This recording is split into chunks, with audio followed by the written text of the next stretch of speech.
thoughts about being up here now 5 years since when your daughter died? It doesn't seem like 5 years, does it? Seems like 5 years has went really quick. It's the fastest 5 years I can ever remember, but being here in the first place, like I said, gives me a feeling of almost a subtle feeling, like a smooth feeling. Like it's Skylar kind of telling me it's okay, Dad. You know, it's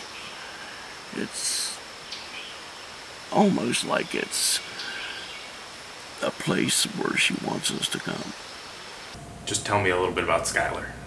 Your daughter, 16 years, watching her grow up. Personality-wise, what was she like? A little nymph. Yeah, exactly. She was energetic. She was positive. I don't know how to describe her laugh. It was more a giggle. It was like a hee, you know, a little kid voice. And as she was laughing at you, she'd be saying stuff and giggling at the same time. She was kind. Very bubbly. Just bubbly. Always. She had a smile that could light up her room. And package those all into one little 16-year-old girl, and you got Skylar.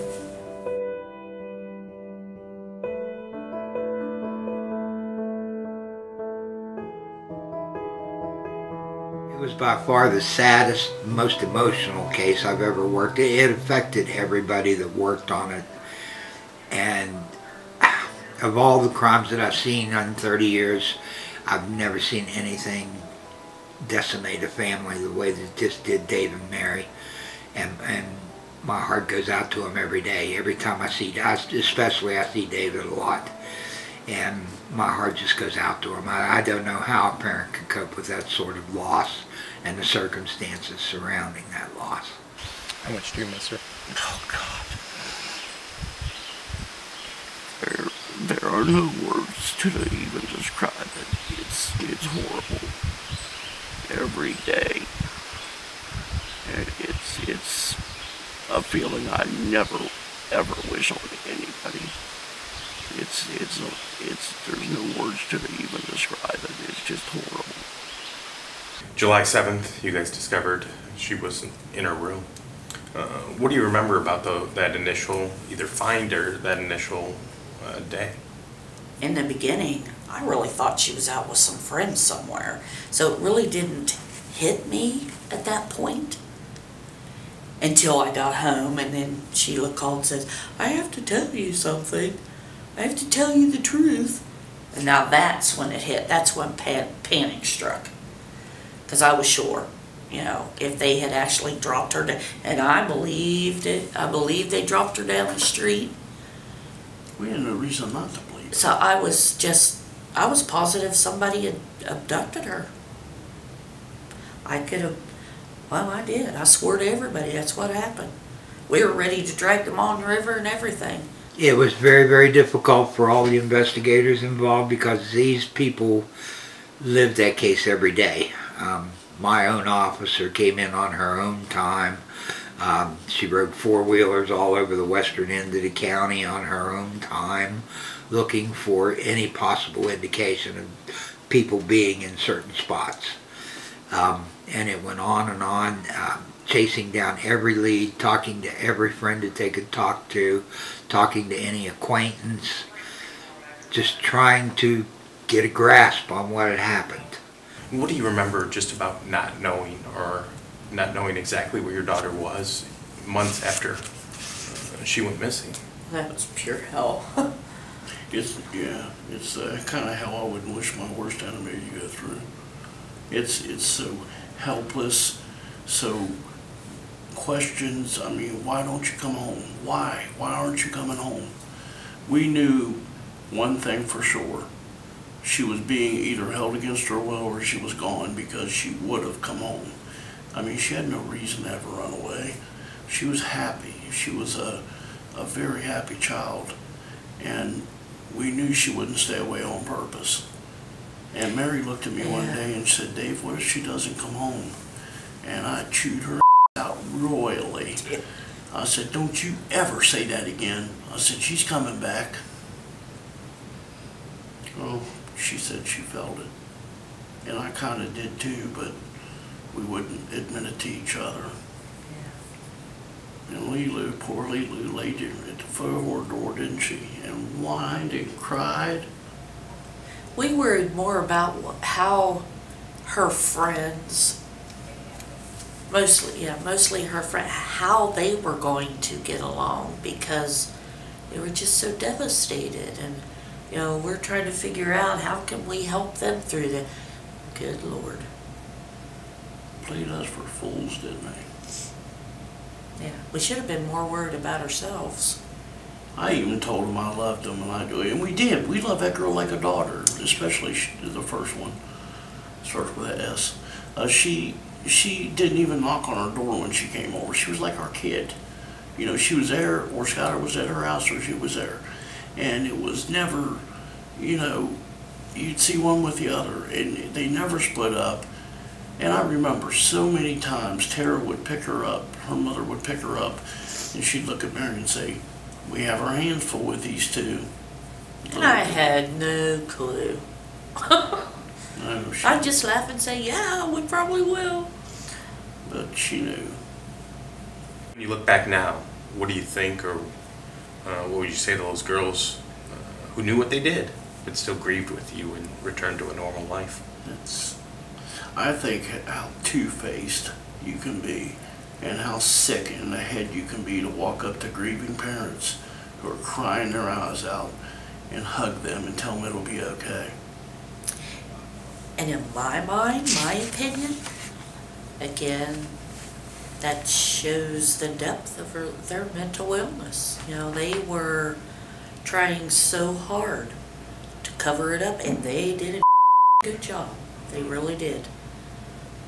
Well, at least for us. Yeah. I mean, there was a lot of other people says, oh, I knew it all along, but yeah, everybody says everything in hindsight after the fact.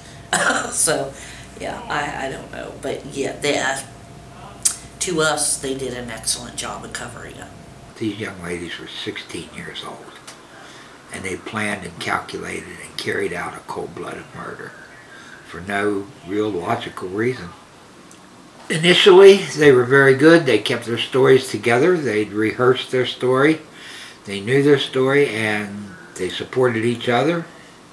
Everything that they said, one would check out with the other. But the longer it went on, the more we started to get discrepancies between the two. Just minor things, but enough for an investigator to tee off on and send up flags that something was wrong, that they weren't telling the truth, that they knew more than they were saying. Indications were that maybe Skylar had come to an unfortunate end through an overdose of some sort, whether it be alcohol or drugs, or possibly there was foul play involved. But just the discrepancies in their stories and the impression that they gave to the investigators, including Officer Colbank, raised a lot of alarms that something was badly amiss in this case. And I know a lot of people have looked back and tried to say, well, there had to be more to it besides that they didn't want to be her friend. Transcripts are very clear in the court of what was said in court, what was admitted to in court, especially during the girls getting up before the court and describing their actions and what they felt. And I know their apologies did not really help Dave and Mary all that much. And it was so sad to see that family go through that. It really was. I'm so sorry.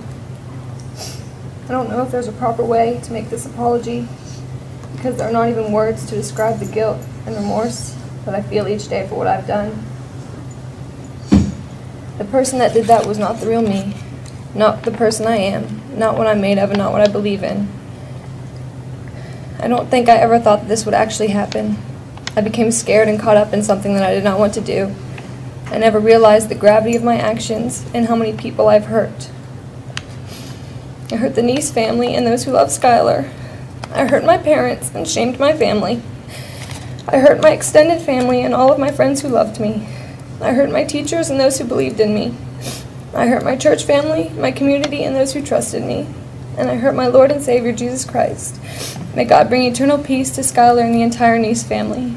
Again, I'm so sorry, and I pray each day for everyone involved, and I pray each day for forgiveness. One thing that did happen at those hearings, I know you said it was a blur, you don't remember much, but Rachel did apologize to you guys. Oh, that I remember. Yeah. Dave, the media wrangle, asked you about that afterwards. Mary, don't believe you said much, but I'll ask you guys now, what did you think about her apologizing? Waste of my time. Her lawyer told her to do it. Yeah. I think the lawyer wrote it and she just read it. Yeah, and it's not heartfelt. She's not sorry what she did, or she wouldn't have done it. Yeah. Once you figured out what happened here, you know, 2 people were charged with killing your daughter. What went through your emotions knowing exactly not only where she was killed, but what had happened? Disbelief, I think a lot of it was. And then you get the disbelief thing, and then the anger sets in, and then the question why, you know, and that's still the question why. I didn't want to be friends with the biggest bunch of crap I've ever heard in my life, because if you don't like somebody, you stay away from them. You don't murder them. Did it ever get difficult being out here knowing your daughter was murdered right over there and dragged over here? Absolutely. Every time I come out here, I think about it. But what keeps me going is knowing that Skylar would want the positive stuff out of it. I mean, there's been a lot of negative stuff with it, with the murder itself.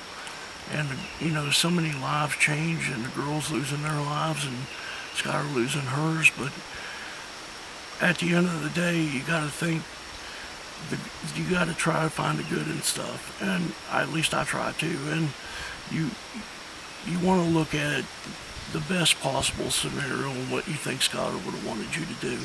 And sometimes that's hard to come up with, because she was a very decisive person. She changed her mind a lot. But, I mean, she was, for the most part, very positive, though. And I would think that the things that's come out of this, Skylar's Law being the biggest probably, is the best thing, because, you know, one kid being saved by Skylar's Law is huge.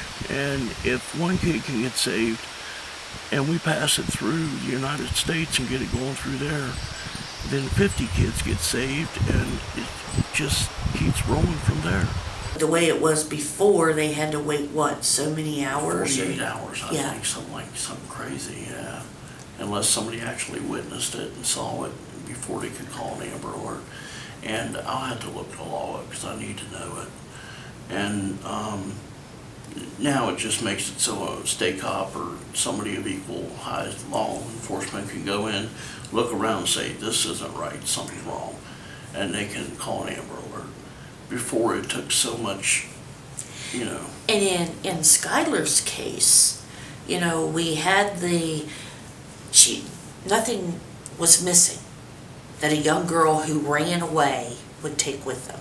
Her cell phone charger, you know, her makeup, curling iron, her brushes, her toothbrush. No clothes. Everything was there. That doesn't make you think they ran away. You know, they would take some kind of personal possessions. In her case, she probably would have took Lilu, you know? And she was still there.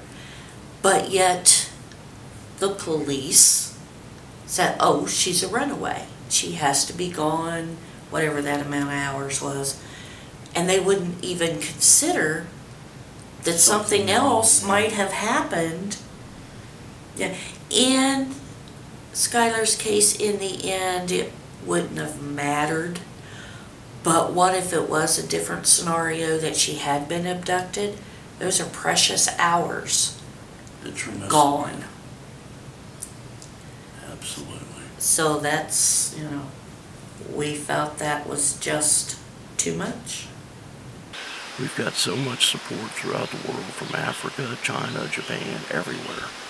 It's amazing. The Philippines. I think once you look at Skylar and you see those big blue eyes, and you hear the story, and you hear how she was betrayed, it gets to you. I mean, even if I didn't know Skylar, and read the story and saw the story, it would get to me bad. If you guys had the chance today, what would you tell Skylar? Well, first of all, I'd tell her that I loved her, which she knows that anyway, but I'd still have to say it. And I just tell her she have no idea the impact she has. And I'm going to say the world, because it is the world over. I don't know where she got that magnetism from. I don't even know. She has to be working behind the scenes, you know, for this to be this big everywhere. Like I said, this happens. It does happen. People think it doesn't happen it does. It just doesn't get the recognition that she did. And I think that's, you know, I'd have to tell her, good job. She wants the story told. I truly believe that. Or I wouldn't have went this far. The memory I'd want most of anybody to remember of Skylar was she was a good kid. She was a good person who wanted nothing but good for others.